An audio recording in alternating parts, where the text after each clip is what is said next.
Hola, bienvenidos a todos a este curso sobre el desarrollo profesional del profesorado de matemáticas. A lo largo de los próximos meses veremos diferentes aspectos que hemos considerado necesarios para poder potenciar la competencia matemática de nuestro alumnado. El guión que voy a seguir un poco en esta charla, en esta primera sesión, es el que veis, ¿no? Hablaré un poco sobre el Alonloe, porque el Alonloe que como ya sabéis, la LOE, bueno, pues introduce un montón de estructura curricular con unos nombres que parecen nuevos, pero realmente sí que creo que son nuevos, no es el mismo concepto con nombre nuevo, porque aporta una visión diferente que yo creo que merece la pena entenderla. Para ello voy a repasar un poco lo esencial de la LOE. Luego seguiré con la estructura, las competencias específicas, los criterios de evaluación. Bueno, como podéis ver, pues lo que hay puesto en la web, en la página esta de índice, ¿no? Vale, la LOLOE, como ya sabéis, el 30 de diciembre del año 2020 pues se publicó en el BOE la Ley Orgánica 3/2020 de 29 de diciembre, por la que se modifica la Ley Orgánica del 3 de mayo del 2006. La LONLOE, que es, como ya sabéis, acrónimo de Ley Orgánica de Mejora de la Ley Orgánica de Educación. Como su título indica, es una ley que introduce cambios importantes sobre la LOLOE. Muchos de ellos motivados por la necesidad de actualizar el sistema educativo a los retos y desafíos del siglo XXI y a los objetivos fijados por la Unión Europea y la UNESCO. Estos cambios han introducido un nuevo esquema curricular que hay que conocer. La LOMLOE impulsa, entre sus objetivos cuando se creó, pues impulsa un sistema educativo de calidad con algunos ítems que quiere cambiar. Estos ítems, estos objetivos que comparten todos los aspectos de la LOMLOE es los cuatro que he puesto aquí. Modernizar, el primer objetivo que se planteó con la LOMLOE era modernizar el sistema educativo a la realidad y necesidad de los alumnos de ahora, del siglo XXI, ¿no? De cara a ofrecer herramientas que permitan a nuestros alumnos afrontar el siglo XXI, ¿no? También la LOE nació con un objetivo claro de dar pautas para que el sistema educativo sea inclusivo, es decir, que todas las personas tengan acceso a la educación, eliminando barreras desde el diseño de programaciones didácticas, con el diseño universal de aprendizaje, como metodológicas para desarrollar y aplicar situaciones de aprendizaje. Es decir, la verdadera esencia de meter las situaciones de aprendizaje, entre otras, es precisamente hacer que todo el mundo pueda participar del sistema educativo. Por supuesto, como toda buena ley educativa, uno de sus objetivos es mejorar los resultados del alumnado y por consiguiente el éxito escolar educativo, procurando motivar procurando motivar al alumnado y hacer que esté comprometido con su propio aprendizaje. ¿Vale? Para lo cual es fundamental que vean un sentido a lo que aprenden. Y volvemos a enlazar con lo de las situaciones de aprendizaje. Y otra mejora que a mí me parece también muy importante es la coherencia vertical a las políticas del sistema educativo. Porque ya veréis que la LOE, al menos en la parte de matemáticas, es la misma, el mismo concepto, las mismas competencias desde primaria hasta segundo de bachillerato. Para ello, la LOLOE también usa unos enfoques, ha cogido diferentes documentos internacionales y ha añadido esos documentos a la redacción de la LOLOE. Bueno, como veis, por ejemplo, pues esto es una ley, está en todas las leyes educativas, son los derechos de la infancia, cuyo origen parte de la Asamblea General de la ONU, de Naciones Unidas, en 1989, donde se dice en esa declaración que la educación es un derecho, es un pilar fundamental en una sociedad. La LOLOE además añade en el currículum el primer ciclo infantil de 0 a 3 años. También añade o tiene un enfoque globalizador de perspectiva de género y coeducación, procurando eliminar estereotipos, como por ejemplo empleando un lenguaje inclusivo que ponga de manifiesto la igualdad entre personas, independientemente de cualquier condición. Otro enfoque muy importante también es la educación digital. La LOE pone especial énfasis en las destrezas digitales de nuestros alumnos. También pone especial énfasis en la mejora continua, porque la LOE pone más foco todavía en el aprendizaje competencial y no solo en el acumular contenido, porque realmente para resolver los conflictos de la vida cotidiana y de la sociedad que hay en día, pues hay que ser muy competente, hay que movilizar los saberes, lo que uno sabe, con el objetivo de poder resolver problemas. Y otro punto también, otro enfoque que ha adoptado la LOE, pues es la sostenibilidad, ¿no? El desarrollo sostenible. Nuestro alumnado será el que tome las decisiones en el siglo XXI que afectarán a todas las personas, desde un punto de vista personal, social, económico, medioambiental, político. Entonces, creo que es importante que nuestros alumnos tengan una conciencia de desarrollo sostenible para que cuando sean adultos y tengan que tomar esas decisiones, lo tengan integrado en su ADN. En fin, como veis, pues estos son los mimbres con los que se empezó a hacer la LOE. Como veis, creo que son unos buenos principios y unos buenos objetivos, ¿no? Pero bueno, como casi todas las leyes educativas, ¿eh? Bien, vamos a hablar un poco de la estructura de la LOE. En la LOE todo empieza por las competencias clave que ha definido la Unión Europea y los objetivos que se han heredado de otras leyes. Ya veis, si leéis la redacción de la LOE, pues veréis que también hay objetivos generales, que es una cosa heredada, ¿no? Como ya sabéis, las competencias clave aparecen por primera vez en la LOE, allá por el 2002, o sea que nuevas tampoco son. Aparecieron en la LOE, aparecieron en la LONCE y por supuesto van a aparecer en la LOE. Vamos a verlo. La estructura de competencias de la LOE comienza con una recomendación del Consejo Escolar, del Consejo Europeo del 22 de mayo de 2018, donde se establecen recomendaciones a los Estados miembros. Entre ellas, el Consejo, el documento este, que es público y además está traducido al español, pues pone respaldar el derecho a una educación, formación y aprendizaje permanentes, inclusivos y de calidad, y garantizar las oportunidades para que todas las personas puedan adquirir las competencias clave. O otro, contribuir al desarrollo de las competencias clave. En este documento también se definió lo que es una competencia y qué competencias son las claves. O sea que si queremos acudir a ver qué es una competencia, en este documento viene definido por la Unión Europea. Por otro lado, también aparecieron el documento que se trabajó con ellos, pues fue este que veis de desafíos, tensiones y cuestiones abiertas del siglo XXI, publicado por la UNESCO, ¿no? O bueno, creo que el documento se llama Principales retos y desafíos del siglo XXI, publicado por la UNESCO. Y, como seguro ya sabéis, también se incorporó a la LOE la Agenda 2030 de Desarrollo Sostenible con los Objetivos de Desarrollo Sostenible. Todo eso ahí mezclado en la LOE. Bien. El Consejo Europeo, en ese documento que he dicho antes, pues establece las competencias clave. En este documento pues establece la competencia clave, como pone ahí, pues lectoescritura, multilingüe,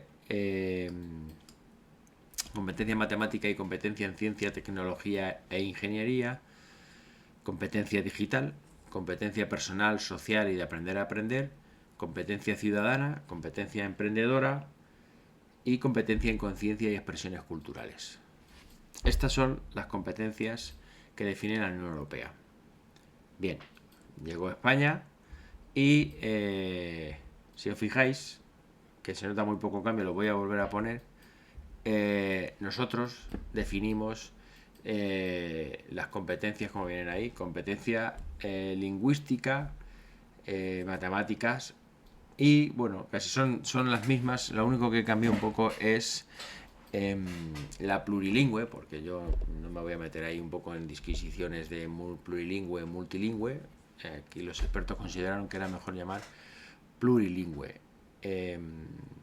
O sea que, como veis, se pone en evidencia que el aspecto competencial del sistema educativo español no es fruto del capricho, sino es fruto de las recomendaciones del Consejo de la Unión Europea, de las naciones, del Consejo de Naciones Unidas sobre los Objetivos de Desarrollo Sostenible, también sobre un poco las recomendaciones de la OCDE. Quiero decir con esto que las competencias no son una entelequia, han sido pensadas por muchos organismos y han sido recomendadas para todos los Estados miembros de la Unión Europea. ¿Vale? O sea que... Y con esto, bueno, pues el primer escalafón de la estructura curricular son las competencias clave. Si bajamos un poco, porque las competencias clave, bueno, pues todos sabemos lo que son los nombres, están ahí escritos, pero aparte se añadió, en España se decidió crear el perfil de salida. Es decir, este es un documento que se elaboró, que es, bueno, pues la primera novedad de la LOMLOE. La LOMLOE establece el perfil de salida, que es un documentito en el que se recogen las competencias clave que el alumnado debe haber adquirido o debería adquirir al finalizar la enseñanza básica. Es decir, fija el desempeño competencial que el alumnado debería adquirir al finalizar la educación básica, primaria, secundaria y ciclos formativos de grado básico. El perfil de salida representa el faro que debe de guiar la educación básica de nuestros alumnos. Es el fin último que deberíamos de conseguir con nuestros alumnos. Por eso. ¿Vale? Bien. Claro, para ello, en el perfil de salida, junto a las competencias clave, se definieron descriptores. Es decir, elementos o aspectos que tenemos que comprobar que el alumno tiene, por acotar un poco lo que es la competencia, ¿no? Por ejemplo, referidos a la competencia matemática y en competencia en ciencia, tecnología e ingeniería, que es así como se llaman, pues se definieron 5 descriptores. ¿Vale? En este punto quiero destacar que el perfil de salida es único al finalizar la educación básica. Este es el referente que todo profesor tiene que tener cuando enseña. Vamos a ver un poco cómo son los descriptores. Fijaros, en los descriptores operativos, yo voy a hablar de la competencia matemática, que es la que nos toca, pues tendríamos el descriptor 1, que está referido precisamente a la parte de matemáticas, considerándose elemental al finalizar la educación básica que el alumno, pues como pone ahí, utilice métodos inductivos y deductivos propios del razonamiento matemático en situaciones conocidas y seleccionar y emplear diferentes estrategias para resolver problemas analizando críticamente las soluciones y reformulando el procedimiento si fuera necesario. Es decir, este es un objetivo que cuando un alumno de cuarto de la ESO o de si ha ido por la formación básica llegue, deberíamos de tener la seguridad de que sabe utilizar métodos inductivos y deductivos propios del razonamiento matemático en situaciones diversas. Por ejemplo, el descriptor 2 pues está referido al pensamiento científico, y entonces deberíamos de asegurar que nuestros alumnos utilizan el pensamiento científico para entender y explicar los fenómenos que ocurren alrededor, confiando en el conocimiento como motor de desarrollo, planteándose preguntas y comprobando hipótesis. Bueno, no lo voy a leer porque lo tenéis ahí escrito. El descriptor 3 está referido a cuestiones de tecnología o de ingeniería, ¿no? Se pretende que el alumno diseñe y elabore proyectos o desarrolle proyectos conociendo el método de proyectos, generando productos o soluciones que ayuden a resolver una necesidad o problema. Si sigo, pues tenemos también el STEM 4, referido a interpretar los elementos más relevantes de la ciencia, como son los razonamientos, las demostraciones, los resultados científicos o tecnológicos, comunicar con rigor y precisión, con ética y responsabilidad. Y por último, el 5, que es un poco vamos, yo diría que son todos importantes.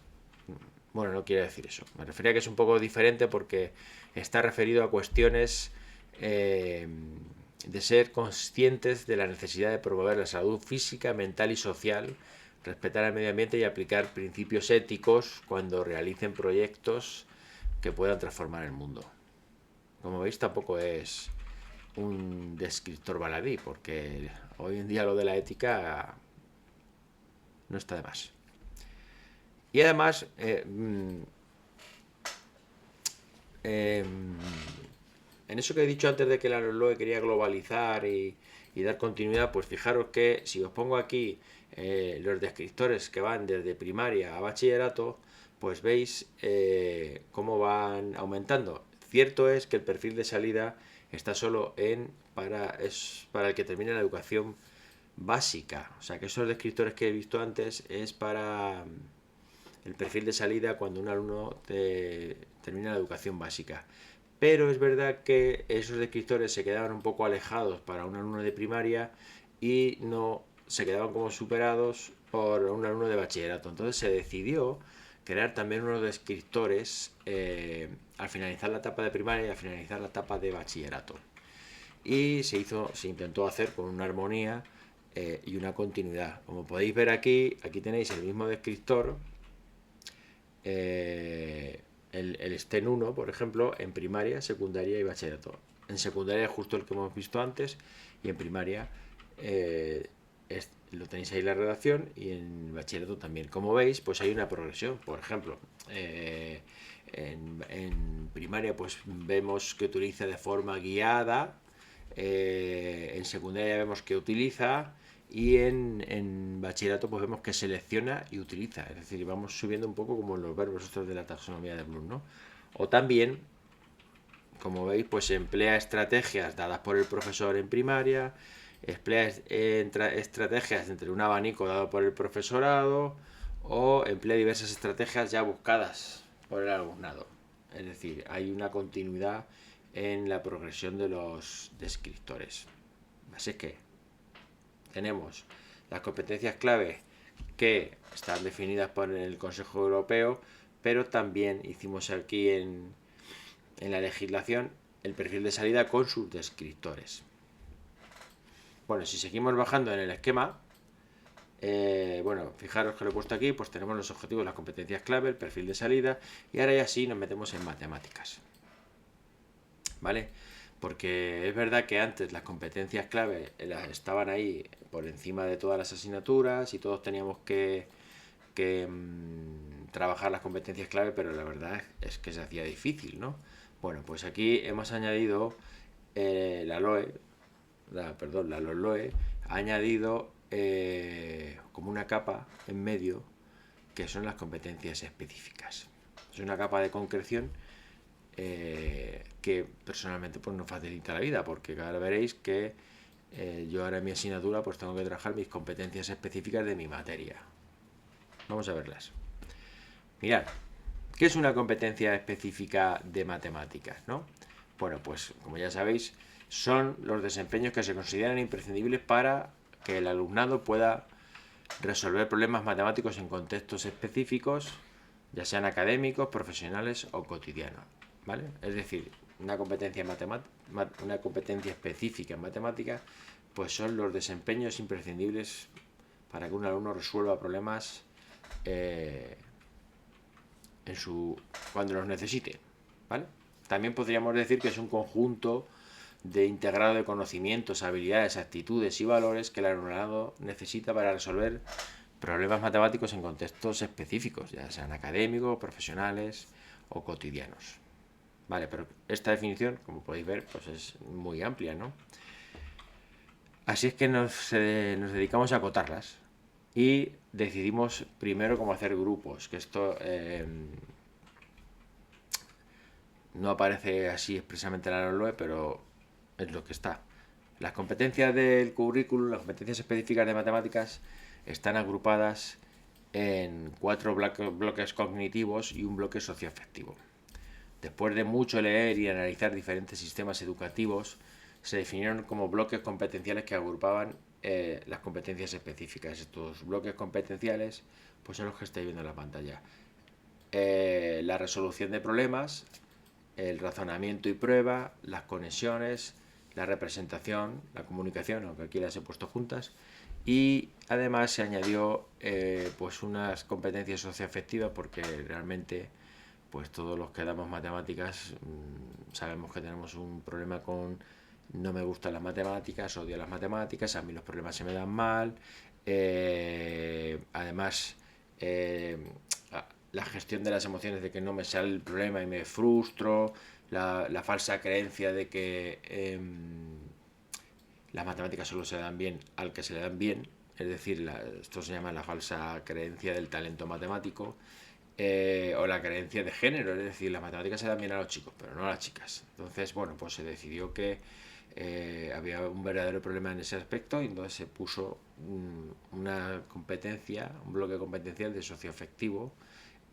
justamente para atajar y que la gente tomara conciencia de que ese problema siempre ha estado ahí y ahora sale a la luz. Entrando más en detalle en las competencias específicas, vemos que los reales decretos han elaborado como 10 competencias, va cambiando ahí entre primaria, secundaria, por los procesos y por la importancia, pero básicamente las competencias específicas de matemáticas recorren estas procesos matemáticos que os estoy poniendo en la pantalla. Aunque lo he cortado, ahora si miráis el Real Decreto, pues es más largo, claro. La primera competencia es interpretar, modelizar y resolver problemas de la vida cotidiana y propios de las matemáticas. La segunda competencia específica es analizar las soluciones de un problema usando diferentes técnicas y herramientas. La tercera competencia es formular conjeturas, formular y comprobar conjeturas, es decir, la demostración como competencia. La cuarta competencia es el pensamiento computacional. Se decidió ponerlo también como competencia para poner énfasis en la importancia del pensamiento computacional para modelizar situaciones y resolver problemas. También se puso una competencia que es relacionar las conexiones intramatemáticas, es decir, poner en el foco que el alumno tiene que ser capaz de relacionar diferentes conceptos matemáticos entre ellos. Incluso también diríamos que entre niveles, ¿no? Entre cursos. Otra competencia también, la 6, es las conexiones extramatemáticas. Es decir, hay poner de relieve que también hay matemáticas en otras disciplinas, en otros ambientes, y poder establecer conocimientos, o sea, conceptos que se ven en biología, como yo que sé, la doble hélice con una hélice que es una hélice matemática, ¿no? Otra competencia también muy importante es la representación. Representar de forma individual o colectiva pues conceptos, procedimientos, información y resultados matemáticos. Todos sabemos que a veces una buena representación de un problema ayuda a resolverlo, ayuda a entenderlo y como la siguiente competencia ayuda a comunicarlo. También pusimos una competencia que es comunicación para enseñar y mostrar que el alumno tiene que ser competente en la comunicación individual o colectiva de conceptos, procedimientos y argumentos matemáticos con rigor y precisión. Y por último, pues se añadieron 2 competencias relacionadas con el ámbito socioafectivo, una individual para intentar trabajar con el alumno y que desarrolle estrategias personales para mejorar la perseverancia, el disfrute de las matemáticas, aprender a gestionar la frustración por no salirme o la desesperación. Y también se definió otra competencia en el mismo sentido, pero de carácter grupal, para desarrollar destrezas sociales que permitan construir una identidad de grupo o de matemático, fomentar el bienestar personal por pertenecer a un grupo, también por poner en relieve que cuando uno trabaja en grupo se avanza más y se avanza mejor, es decir, se hace más ciencia y más matemáticas de forma grupal que no de forma individual. En fin, como veis, son 10 competencias específicas que en la ESO son 10, en primaria pues quizás las conexiones están juntas, ahora mismo no me acuerdo. O la representación y comunicación, dadas las características de la etapa, se juntan para que no se separen. En fin, pero esas 10 que os acabo de decir están desde primaria hasta secundaria. Y por eso a mí me parece que hay que resaltar que se ha hecho un esfuerzo en que todo el sistema educativo desde primaria a bachillerato tenga coherencia con estas 10 competencias que yo os he dicho. Y fijaros, pues justo lo que estaba diciendo, veis en educación primaria, pues tenemos interpretar, resolver, explorar y formular, pensamiento computacional, conexiones intra y extra, matemáticas, es decir, ahí están juntas. Las 6, representación y comunicación, se juntaron, dadas las características de primaria, la socioafectiva individual y la socioafectiva grupal.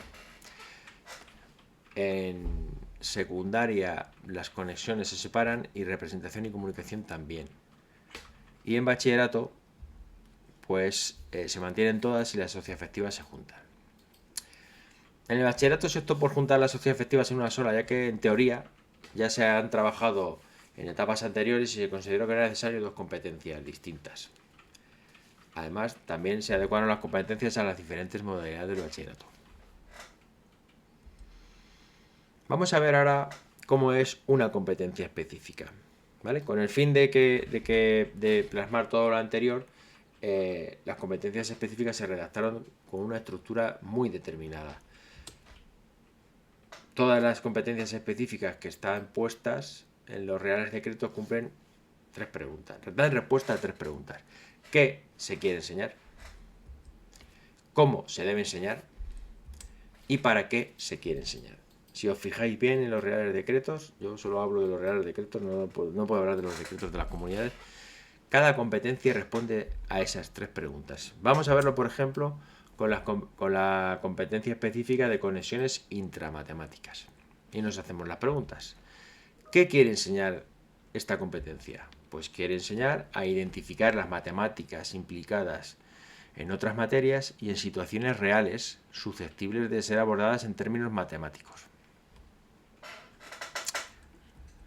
¿Cómo se quiere enseñar? Era la segunda pregunta que teníamos que resolver.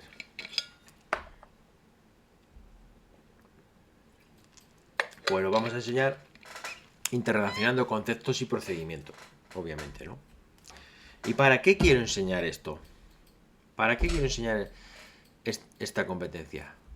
Bueno, pues para aplicar las conexiones en situaciones diversas.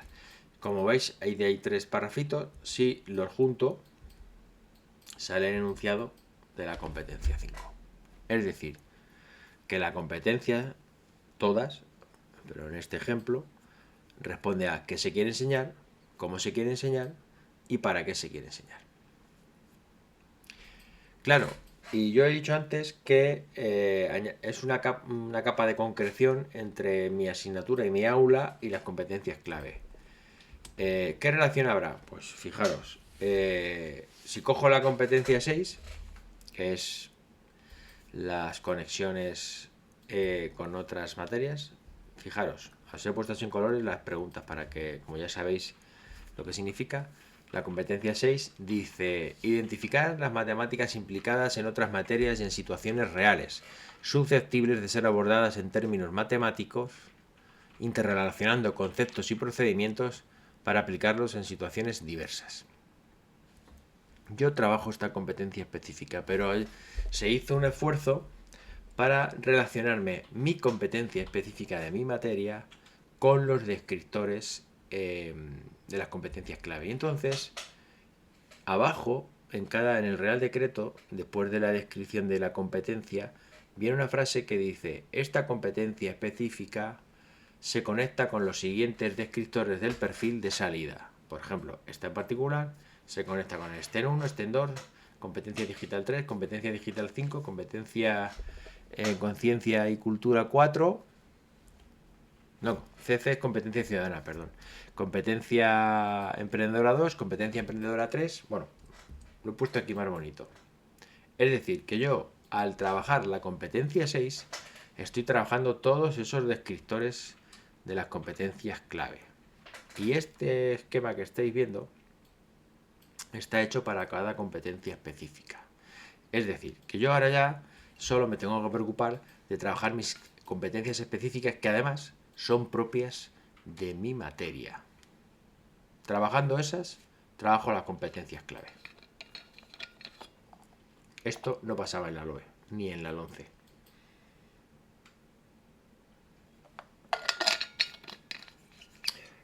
Bueno, pues seguimos. Ya hemos visto lo que es la competencia específica de matemáticas y cómo está redactada. Vamos a ver los criterios, porque acompañando a cada competencia específica vienen los criterios, que son el foco que tenemos que poner para saber si el alumno ha adquirido la competencia o no. Vamos a ver cómo es un criterio de evaluación. Los criterios de evaluación, todos los criterios de evaluación que tiene la LOE, en matemáticas, siempre, yo siempre hablo de matemáticas, responden a esta pregunta: ¿qué se tiene que evaluar y cómo se tiene que evaluar? Vamos a ver un ejemplo con la competencia 6, la competencia de conexiones extramatemáticas, con el criterio 6.1, es decir, cada competencia tiene todas tienen al menos 2 criterios, y algunas 3. Vale, pues el criterio 6.1, si hacemos las preguntas, dice: ¿qué se quiere evaluar? Bueno, pues el criterio 6.1 pone: se quiere evaluar reconocer situaciones susceptibles de ser formuladas y resueltas mediante herramientas y estrategias matemáticas. Es decir, tengo que poner el foco en si el alumno reconoce situaciones susceptibles de ser formuladas y resueltas en términos matemáticos. ¿Cómo se tiene que evaluar? Pues estableciendo conexiones entre el mundo real y las matemáticas. Y usando los procesos inherentes a la investigación: inferir, medir, comunicar, clasificar y predecir. Es decir, que el alumno se tiene que dar cuenta darse cuenta y luego establecer la conexión y usar los métodos propios de la matemática. Si lo junto, pues sale el criterio de evaluación tal cual está redactado. Total, que si mezclo, si pongo todo un poco en orden, juntando todo, lo que tengo es un gráfico como el que estáis viendo. Por un lado tengo la competencia 6, que por arriba está relacionada con la competencia clave, y por debajo tiene sus criterios de evaluación. En concreto, fijaros, esta tiene 3 criterios de evaluación. Aquí se tomó una decisión que era los criterios de evaluación son los mismos para todos los cursos. En los reales decretos se optó por no graduar los criterios de evaluación por curso, sino por ciclos en educación primaria, de primero a tercero en educación secundaria, y en cuarto se optó por matemáticas A, matemáticas B, y en bachillerato son los mismos para los 2 cursos. Por tanto, como veis, fue una decisión que se tuvo que pensar mucho, lo de graduar los criterios de evaluación o no, pero las competencias son las mismas, los criterios deben ser los mismos. Bien, pues la siguiente cambio en la LOE pues fueron los saberes básicos. Que claro, uno puede pensar, estos son los contenidos de toda la vida. Y yo te diría sí y no. Vamos a ver, sí, ya sabéis la respuesta, son los contenidos. Y no es porque se ha hecho un enfoque diferente. Y aquí, bueno, tengo que explicar alguna cosa antes de hablar de los saberes y de justificar por qué son así. Fijaros, lo primero que se tuvo en cuenta era el sentido matemático, ¿vale? Eh,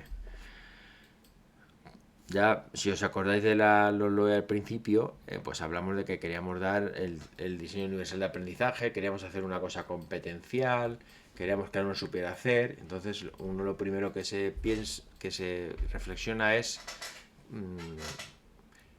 cómo enseñamos y qué deberíamos y cómo deberíamos de hacerlo, ¿no? Entonces, lo primero que se pensó fue en el sentido matemático. El sentido matemático, pues, se ha definido como el conjunto de capacidades relacionadas con el dominio en contexto de contenidos numéricos, algebraicos, geométricos, métricos y estadísticos que permiten que permiten emplear esos contenidos de manera funcional. Es decir, el sentido matemático es saber las cosas y saber utilizarlas. Como veis, el sentido matemático es un paso más que saber los contenidos. Es saber comprender, interpretar y aplicar los contenidos de manera flexible y significativa. Es más que simplemente realizar cálculos y seguir reglas. Implica un entendimiento profundo de lo que se hace. Bueno, yo creo que para mí esto es una novedad que no estaba muy bien contemplado en otras leyes educativas. Por ejemplo,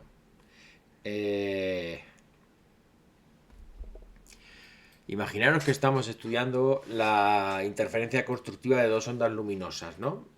Provenientes de dos fuentes diferentes de longitud de onda, ¿no? Lambda 1, lambda 2. Y chocan, ¿no? En un punto específico, ambas ondas interfieren constructivamente. La amplitud total resultante es la suma de dos contribuciones. Es decir, 1 partido de raíz de 2 más 1 partido por raíz de 3. Vale, todo lo que acabo de decir es pues intentar dar el contexto al problema, ¿no? Bueno, a mí me pasa que normalmente el alumno no se va a afrontar esta operación, indicando que, pues, para mí, que no tiene adquirido el concepto del número real. La adquisición del conocimiento de número irracional expresado con radicales va más allá de operar con ellos mecánicamente. Para mí, un alumno que tuviera adquirido el sentido matemático y el sentido de número irracional, o de número real en este caso, tendría que aplicar sus conocimientos previos para saber hacer esta suma. Sus conocimientos previos es buscar un común denominador y sumarlo. Sin embargo, pues lo que hacemos, lo que se suele hacer es coger y primero racionalizamos y después ya sumamos, ¿verdad? Pero yo creo que una persona que tiene el sentido numérico bien adquirido y el concepto de número real y no ve raíz de 2 como la raíz de 2, es decir, a 2 le hacemos su raíz cuadrada, sino que raíz de 2 lo ve como número, quizás lo que puede plantear conectando con sus conocimientos anteriores es, bueno, yo tengo dos fracciones, pues cojo el común denominador, que en este caso podría ser raíz de 2 por raíz de 3, que es raíz de 6, y aplicar el procedimiento de sumar fracciones que ya conoce, pero que ahora lo aplica con números nuevos. Para mí esto es matemáticas con sentido, o sentido matemático, como queráis interpretarlo. O otro ejemplo de sentido matemático lo podemos ver en esta pregunta. ¿Qué relación hay entre las soluciones de la ecuación x cuadrado más bx más c igual 0 y las soluciones de cx cuadrado más bx más a igual 0? Investiga. Vale, pues aquí suele pasar que los alumnos que se saben muy bien la ecuación de segundo grado, pues plantean la ecuación de segundo grado para la primera ecuación, plantean la ecuación de segundo grado para la segunda ecuación y se suelen quedar ahí.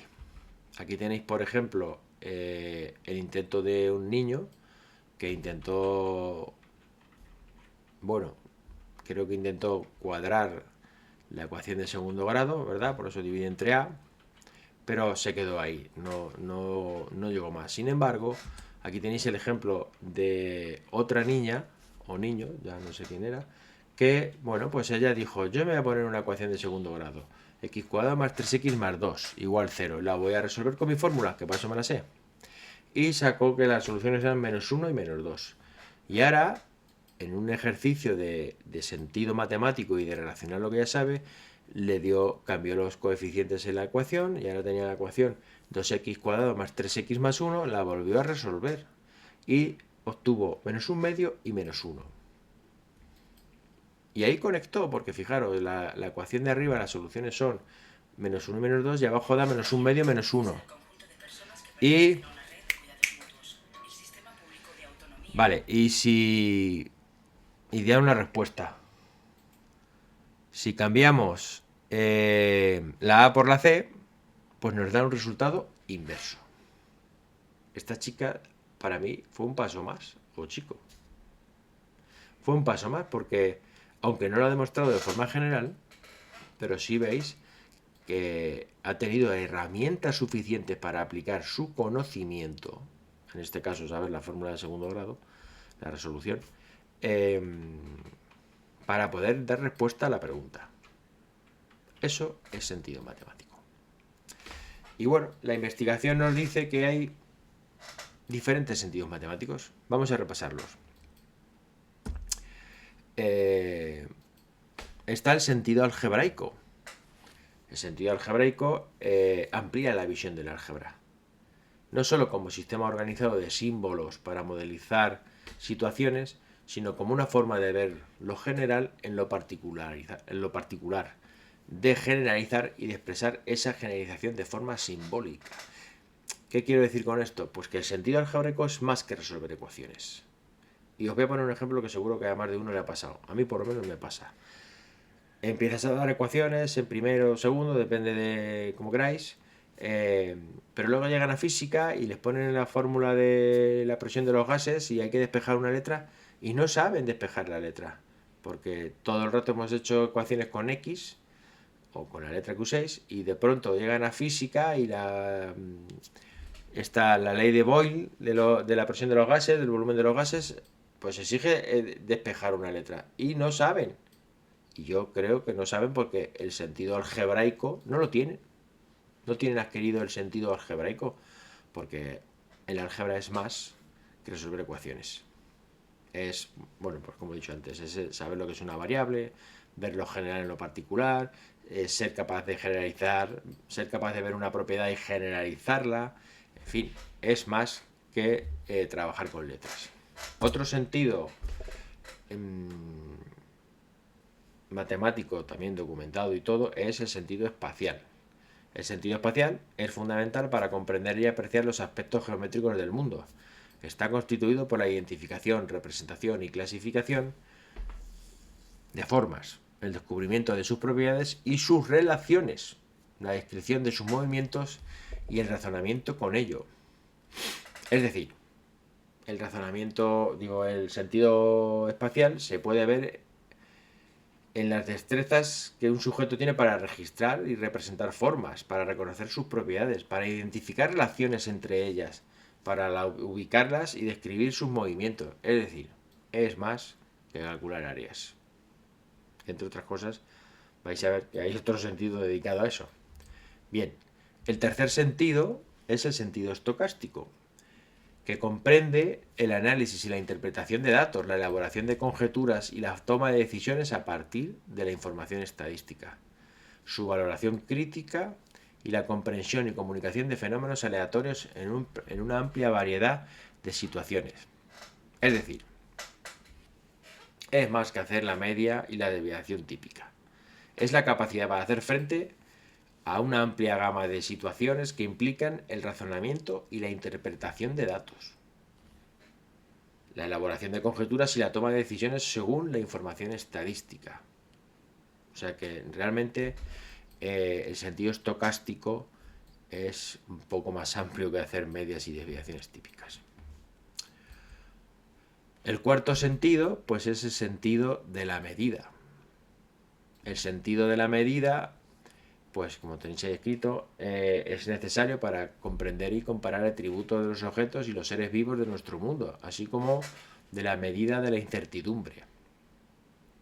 ¿vale? El sentido de la medida se evidencia cuando posees una comprensión amplia de todo el proceso de medir, en la que se manifiestan múltiples conexiones, con las que el estudiante dispone de estrategias variadas y de criterios de decisión de la forma más apropiada para realizar una medida y usarla en situaciones concretas. Una vez más, es más que calcular áreas y volúmenes. Y por último, que parece que no lo voy a decir, es bueno, por último no, perdón, que va a haber otro. Eh, Podríamos decir por el último sentido cognitivo es el sentido numérico.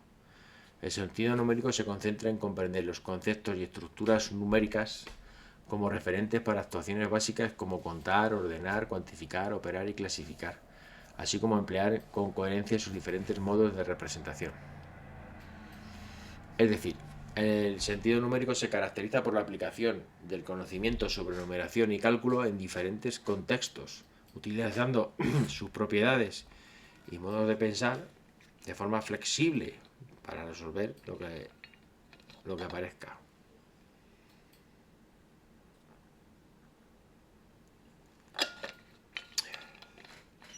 Y por último, por eso quería decir el sentido socioafectivo, que propiamente dicho no es un sentido cognitivo, pero se ha querido poner como contenido, vamos a decir, como saber básico, precisamente para evidenciar que está ahí y hay que tratarlo. El sentido socioafectivo se caracteriza por saber identificar y manejar emociones, afrontar los desafíos, mantener la motivación y la perseverancia, desarrollar el autoconcepto, el bienestar general, construir resiliencia y prosperar como estudiante de matemáticas.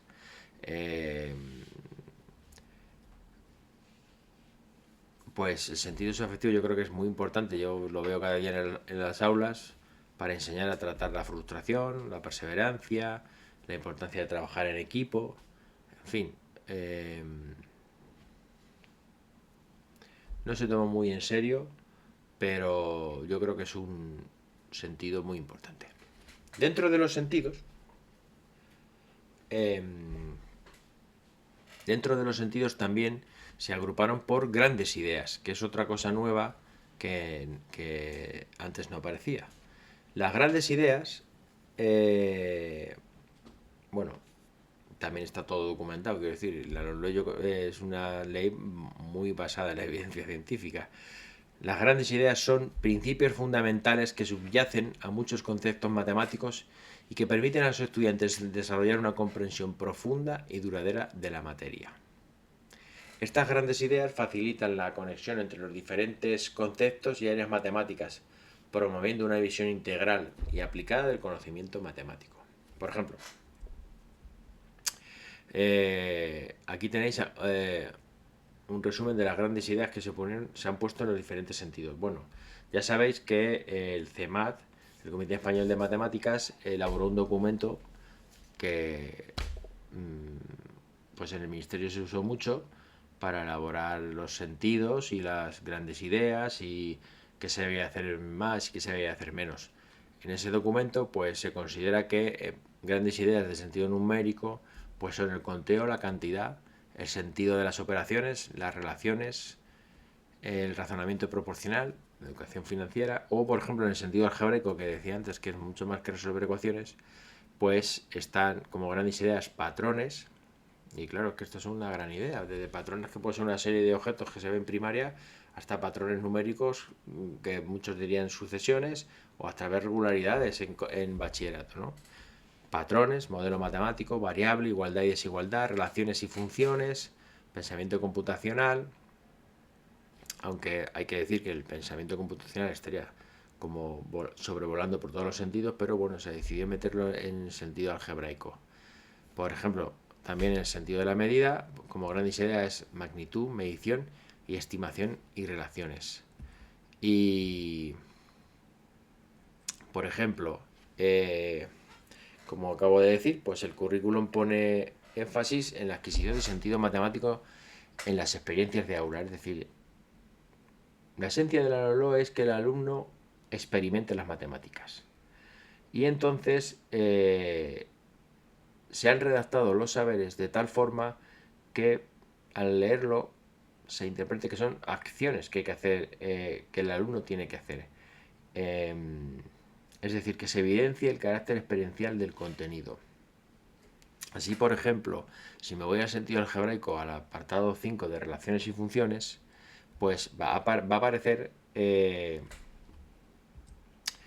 saber, que son relaciones lineales y no lineales, identificación y comparación de diferentes modos de representación, tablas gráficas o expresiones algebraicas y sus propiedades a partir de ellas. Aquí se quiso poner de énfasis porque, si veis, no hay ni función afín ni función lineal, hay relaciones lineales, porque una de las grandes ideas es ver qué es lineal y qué no es lineal. Y os voy a poner un ejemplo. En este ejercicio, veis, se le pide al niño, bueno, se hacía... Ay, pues no ha salido. Bueno, se cogía un triángulo equilátero y se dividía en 4 partes. Entonces decías, en el paso 1, ¿cuántos triángulos hay? Pues 4 triángulos. Si a su vez esos 4 triángulos se partían en 4,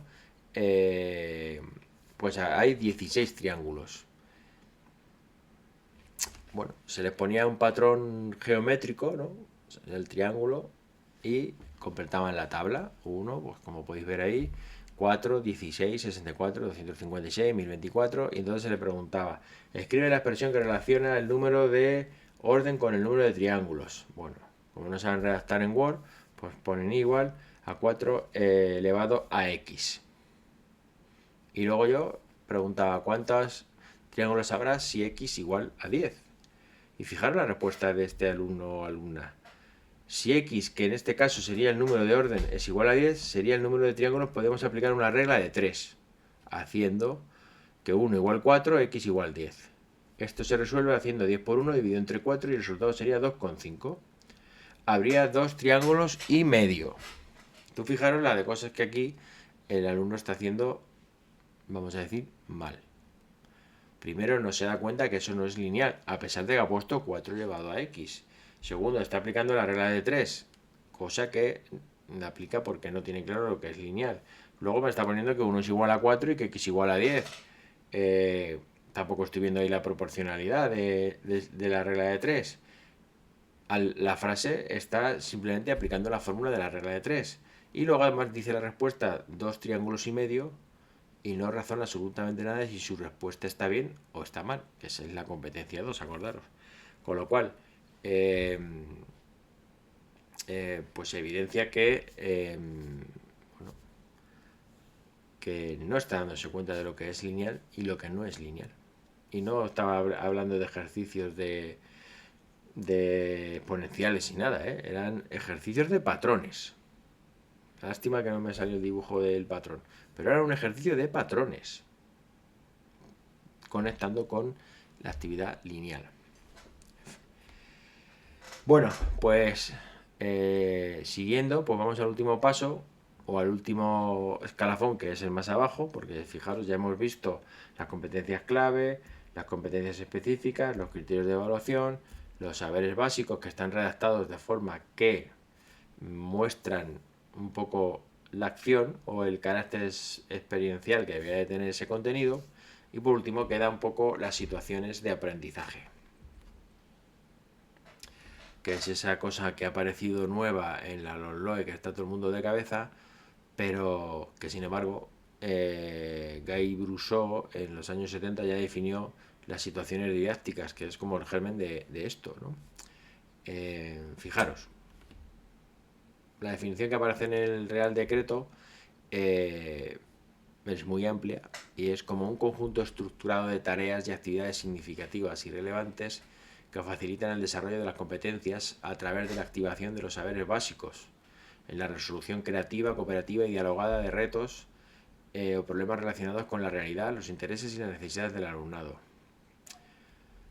¿Vale? O sea que crean de manera estructurada y planificada el contexto para que tenga lugar el aprendizaje. Es decir, una situación de aprendizaje podría ser, llamarlos así, cualquier situación en la que tú has diseñado y has puesto, por así decirlo, los ingredientes para que se produzca aprendizaje.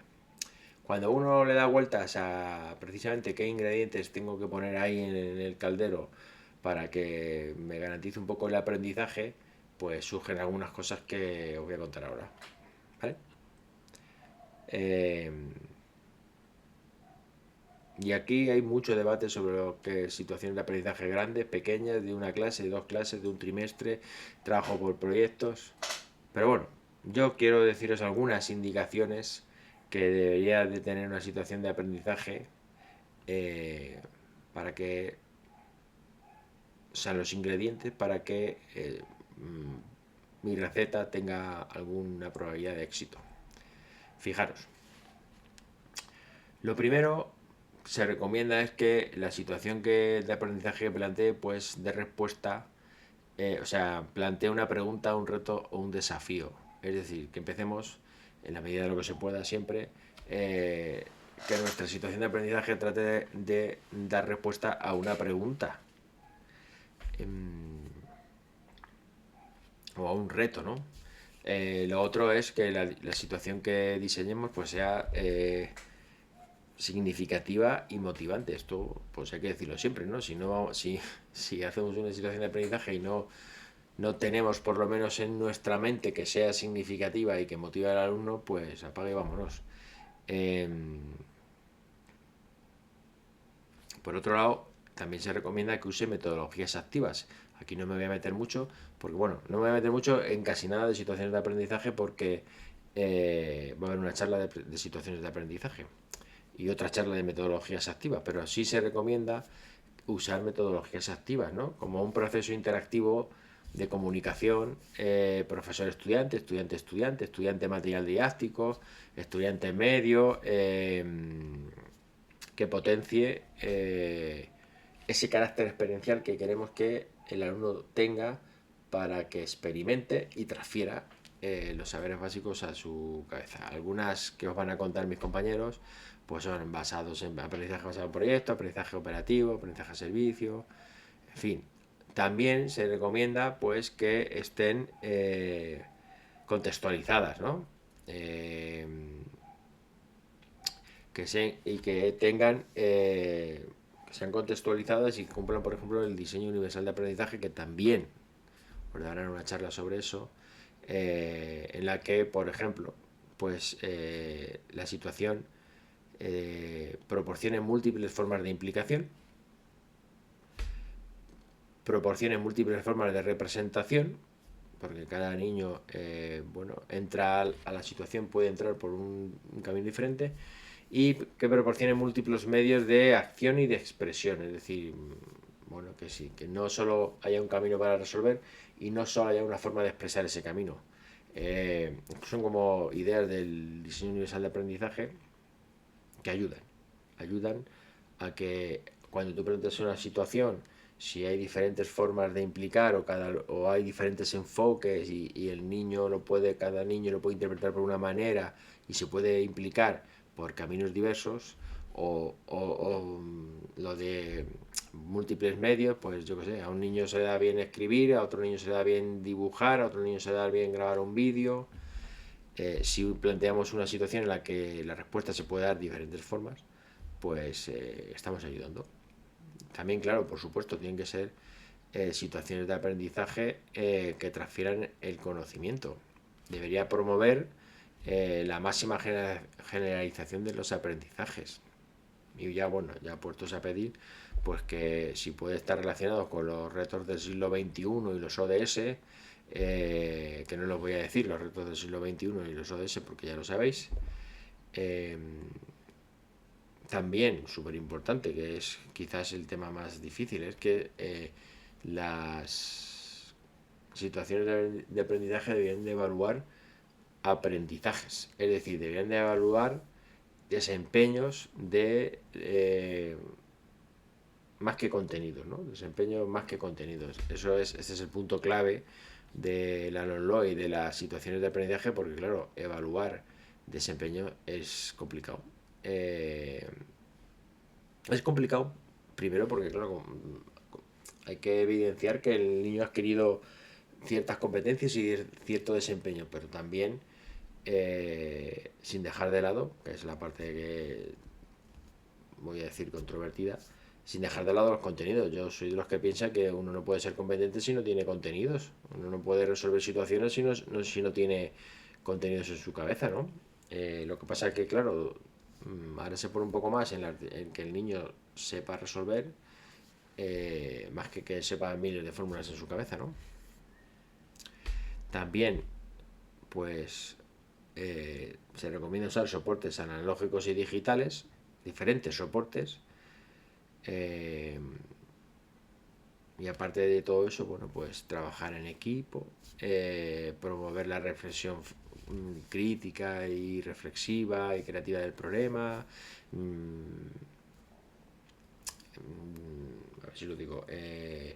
Analizar las respuestas, no solo desde un sentido estrictamente matemático, a veces las respuestas matemáticas están correctas, pero a lo mejor físicamente, por ejemplo, no se pueden apilar cajas de leche hasta 7 metros, ¿no? Y en fin, con esto, este sería el último paso de la estructura curricular, que termina con las situaciones de aprendizaje, que engloba tanto las competencias específicas, los criterios de evaluación y los saberes. ¿Vale? Es decir, la situación de aprendizaje es como el caldero, donde echas los ingredientes y se produce el aprendizaje. Es difícil, es complicado, no nuevo, pero sí que pone en evidencia el carácter experiencial que la LOE quiere darle al aprendizaje de las matemáticas. Y con esto yo creo que termino. Así es que, a grosso modo, pues hemos hecho un repaso sobre las novedades de la LOE con respecto al currículo de matemáticas. Claro, también deciros que cada pincelada que yo he dado aquí de cada bloque vais a tener una sesión dedicada a ello. Es decir, hay una sesión dedicada a la inclusividad, hay una sesión dedicada al socioafectivo, a los procesos, a los sentidos, a las metodologías activas, a las situaciones de aprendizaje y a la evaluación. Así es que nos queda por delante un curso intenso. Muchas gracias y ya está.